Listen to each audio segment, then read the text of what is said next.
네, 오늘 7월 21일 우리 정부가 북한에 남북 군사회담 하자라고 제의했던 날입니다.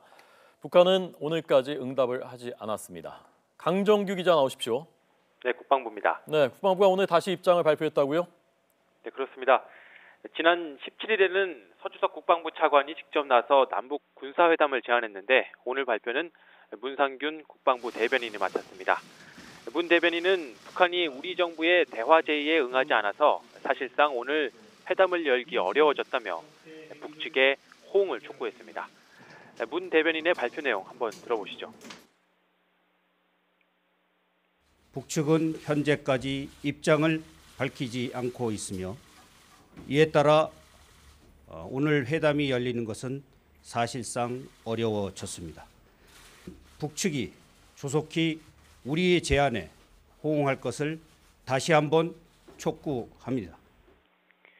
문 대변인은 이어 남북 간 군사적 긴장을 완화하고 대화 채널을 복원하는 것은 한반도 평화와 안정을 위해 매우 시급한 과제라고 강조했습니다. 북한에 대한 유감 표명이나 회담 날짜의 수정 제안은 없었습니다.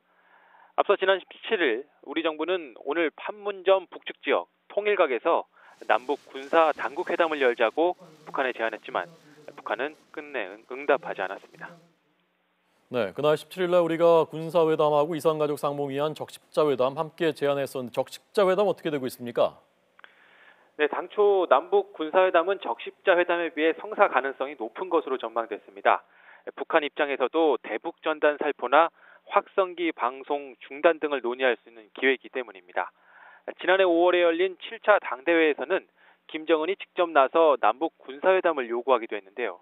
한번 들어보시죠. 북남 군사당국 사이 회담이 열리면 군사분계선 일대에서의 충돌 위험을 제거하고 긴장 상태를 완화한 것을 비롯하여 호상 관심사로 되는 문제들을 포괄적으로 협의 해결해 나갈 수 있을 것입니다. 반면 이산가족 상봉은 인도적 목적에도 불구하고 북한이 탈북 여정 5번 12명의 송환 등을 조건으로 내걸고 있어서 전망이 더 어둡습니다. 정부는 우리가 제안한 군사회담이 정전협정일인 7월 27일을 계기로 상호 적대 행위를 중단하자는 취지였기 때문에 다음 주까지 시간은 더 있다는 입장입니다. 그러나 북한이 어제 노동신문을 통해 우리 정부가 대북 적대 정책을 펴는 관계 개선은 어불성설이라고 비난하고 또 추가 ICBM 도발을 준비한다는 외신 보도가 잇따르는 등 조짐은 좋지 못한 상황입니다. 지금까지 국방부에서 YTN 강정규입니다.